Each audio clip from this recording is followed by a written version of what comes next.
Well, I believe there's a win-win solution out there for fair property taxes. The fastest way to achieve fair property taxes is by ensuring our Texans with low income. We could achieve fair property taxes and a healthier Texas at the same time.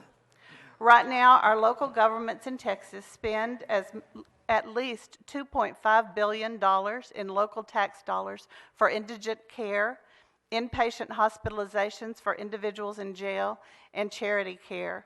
Also, local hospitals shoulder at least $1.8 billion in unreimbursed charity costs. When uninsured folks get really sick, they go to the public hospital, like University Medical Center across the street here in Lubbock, and property taxpayers foot that bill.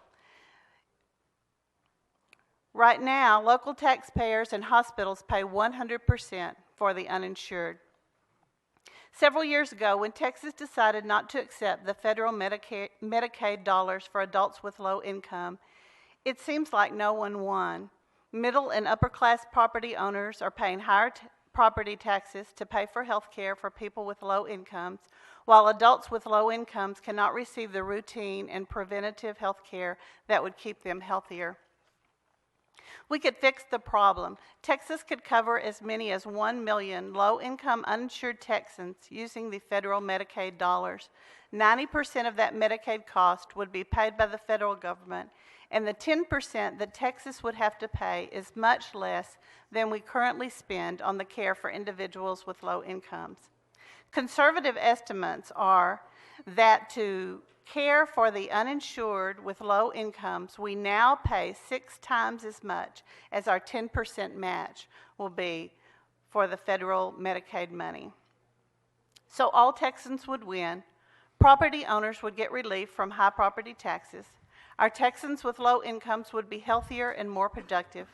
The Texas economy would win because accepting the Medicaid funds will inject significant funding into the Texas healthcare system and generate economic activity resulting in new jobs and state revenue. And our communities will win because federal funds for insurance would leave property taxes for other much-needed local services like schools, roads, and first responders, as we've heard today from previous testimony. Thank you for listening. Thank you. Any questions for this? Yeah, Mr. Chairman, I just not to make this the forum part, but had Texas taken the Medicaid dollars, I think the initial projection is about $3 billion to the Texas taxpayers because of the woodwork effect.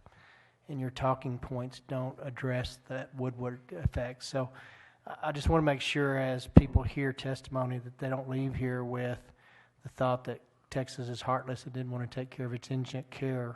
The cost in that program will continue to rise on us, but the initial cost of taking that because of a woodwork effect, which is getting into the weeds, would have been at least a $3 billion tag to Texas. So taxpayers still would have been paying the same amount of money. But again, I don't want to have that debate. This is a property tax forum. I read, I certainly have read that. I think it must depend on what economist you listen to because the projections were all over the board on that. It was the Health and Human Services at Texas that have to deal with 4.3 million in Medicaid in Texas today was giving that data. Thank you.